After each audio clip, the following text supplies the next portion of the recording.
Boy, do I have some interesting graphs to show with you today. Stick around, you don't want to miss this.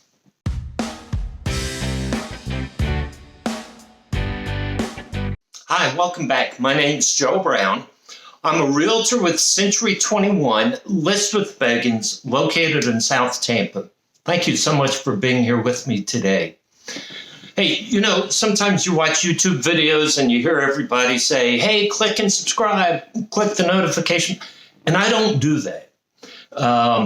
Just because if you like the content, you'll subscribe. If you think it's worth sharing, you're going to share. I get it.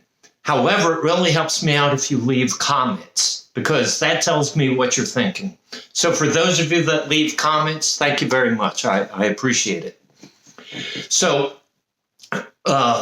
Redfin, I don't know if you're familiar with Redfin. They're a real estate internet site. But they said that Tampa is one of the fastest cooling markets in the United States. And I was kind of shocked by that because I work in the industry in Tampa, and that's really not what we're experiencing. So the question is, what is the definition of cooling? Well, what do they mean by cooling? Certainly not temperature, because it's been hot as blazes here, hasn't it? Doesn't mean sales are falling. Doesn't mean home prices are coming down. Doesn't mean houses are on the market for longer. Doesn't mean home prices are dropping. Yeah, we don't know what cooling means. And so that kind of prompted me to pull together all these graphs. And so I'm just going to put the graph over my image so you don't have to look at my face the whole time. But you'll get the picture. You'll get a better picture of what's going on. I've mentioned before the Federal Reserve out of St. Louis has economic data graphs, and it's called FRED, F-R-E-D. So I have some graphs from FRED I want to show you. One of these, the first one I want to show you is the Case-Shiller Home Index. And the Case-Shiller is looking at home prices, and that there are two lines. The blue line is for the Tampa area, and Tampa is considered Tampa, St. Pete, Clearwater. And then the red line is the United States. So let me put the graph up here. And the graph goes back 2017. And so you can see over the past several years, well, this graph may go back further, but you can see over the past several years, how home prices have gone. And so you can see the spike around 2020, 2021. That was right after COVID. Yeah, if you look right in the middle, you'll see the gray bar. And that is the COVID time period where everything was shut down. But look to the far right of the graph. What do you see? Yeah, home prices are coming back up. And in fact, home prices across the nation are outpacing Tampa. So let me just change the graph real quick. Yeah, now this shows the same graph, but with a year-over-year change. So you can see across the United States, home prices have increased over 6%. In the Tampa area, home prices have increased about 4.5% year over year. So think about that. Home prices have increased 4.5%. I've talked to buyers. I remember talking to buyers who said, wow, home prices are really very high right now. I'm going to wait for home prices to come down. Well, the graphs show they really haven't come down.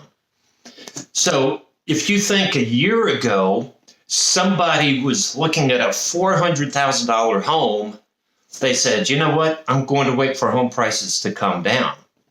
Now that same home at 4.5% is $418,000 with a higher interest rate. So looking back, hindsight's 2020. In real estate, we say, when's the best time to buy a house? Yeah, now. Now, I always put this caution, don't buy something to buy something. Buy something you like, and then if mortgage rates do come down, fine, refinance. But don't buy something just to buy something, because then you'll have buyer's remorse. I did a video on buyer's remorse, and if I remember, I'll put a link to it here. Here's a second graph I want to show you. And so going back to the Redfin article, maybe it's active listings, right? So what does it mean by home prices are cooling, that the market's cooling? So here is active listings. Now, this is an interesting chart because look to the left before the gray bar, you see those several years of what I call a normal market. Then once COVID hit, you can see the dip. We had very low inventory, and so homes were selling very fast. And so where are we now? Yeah, we're still kind of below where we were before the pandemic, but getting back to that level.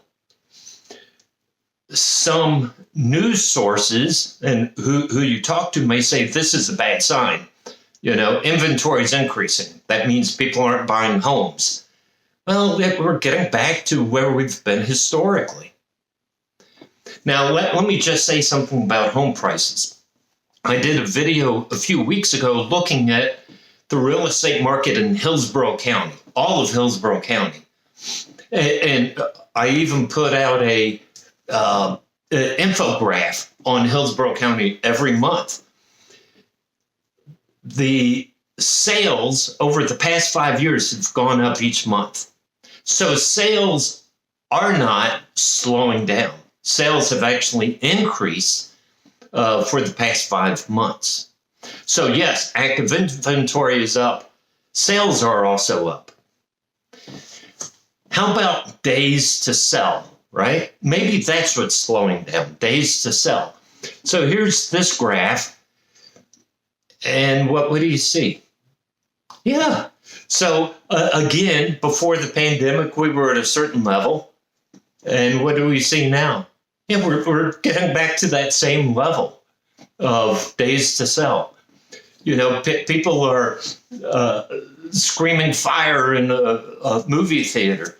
Yeah, it's not. We're getting back to where we have been, historical normal, if you want to say. This is interesting, right? The days to sell, it's normalizing. So let's talk a little bit about interest rates. So again, let me do a side story here. When I was a principal, and I'm very much a numbers guy, and so at faculty meetings, I would share numbers, and the teachers, their eyes would glaze over and drool would start coming down their mouth. But it wasn't just about the numbers. I always told my teachers, it's not the numbers, it's how do you respond to the numbers? What do the numbers represent? If I told you a sports score was 7-3, what does that mean to you? Right? 7-3. If it's a soccer score, you say, wow, that's a high-scoring game. If it was a football game, you say, wow, that's a low-scoring game. If it's a baseball game, yeah, that's pretty normal, 7-3. If it's a hockey score, yeah, that's pretty high-scoring for hockey. If it's a cricket score, man, super low, right? So just knowing numbers really doesn't help you. What's the context? And then how do you respond to the numbers? Well, listen, I told you home prices have gone up about 4.5% in the Tampa area. If you want to buy and there's a house you like, don't wait, because you may miss out on the next year's 4.5% growth. Right? Now, inventory is going up. That's good. That means there are more options. Days to sell is going up. That means you have more time to think about homes. Right? So I think in Hillsborough County, the South Tampa average days to sell is about 25, 26 days. So really less than a month. So again, you have some time. You have more options. But the big factor here is interest rates and mortgage rates and what people can afford. So mortgage rates for the past 3 weeks have come down. That they were up at almost 7.2, and they've come down, and right now they're like 6.86. Listen, the days of 3% mortgage, I would even say 4% mortgage, they're not in the picture unless something drastic happens, right? Either another pandemic, maybe a war. Unless something tragic happens, I don't see us getting back to those rates. The normal rate that I think it's going to take a couple years to get there may be high fives, but we'll be in sixes. So really between mid fives and mid sixes, I see, but we're not going to get to mid fives for a couple years, right? It's going to take some time. And it all has to do with inflation, and inflation has to deal with money in circulation. And this is the last graph I want to show you is, you see here going back to 2020, which is COVID. And then if you remember, the government started the stimulus checks because people were out of work and sending money to families. And then just the rise in government spending and money in circulation has continued to now it's $2.8 trillion in circulation. Now, in inflation, there are both a pull up and a push up and a pull down, or pull up and push up inflation. When there's a lot of money available and the supply of goods is limited, price is going to rise. That is a pull up. When there's a lot of money available and people have money, they're willing to pay more. That's a push up inflation. And we're seeing both of that. We see, especially with supply chain issues, I'm not sure if you've been keeping up with that, but issues in the Persian Gulf and Suez Canal and the Panama Canal, there are issues with supply chain. So some goods are still limited, but there's a demand for the goods. So people are willing to pay more, and it's pushing up the price of goods. Plus, people have more money, so it's pushing up the price of goods. And I think we're getting to that point that people need to stop spending. And I think we're seeing that. Credit card debt is still out of control. It's still over $1 trillion. So we need to see some normalization in spending habits. The Federal Reserve raises interest rates so people stop borrowing money, and there's an incentive to keep the money in the bank. So we're seeing all that to try and correct inflation and lower interest rates. If you want to track mortgage rates, keep track of the 10-year Treasury. Mortgage rates track the 10-year Treasury very closely.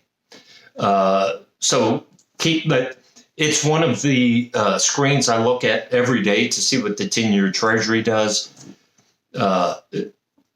So just keep track of that. If you want to see how mortgage rates may respond over the week, keep track of the 10-year Treasury.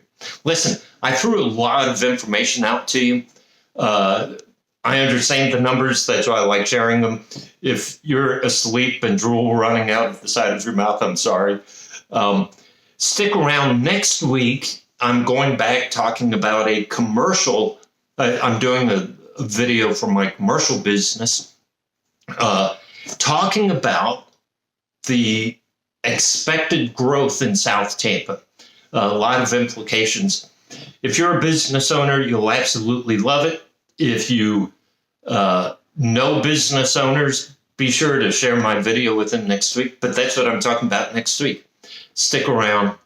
Until next week, take care.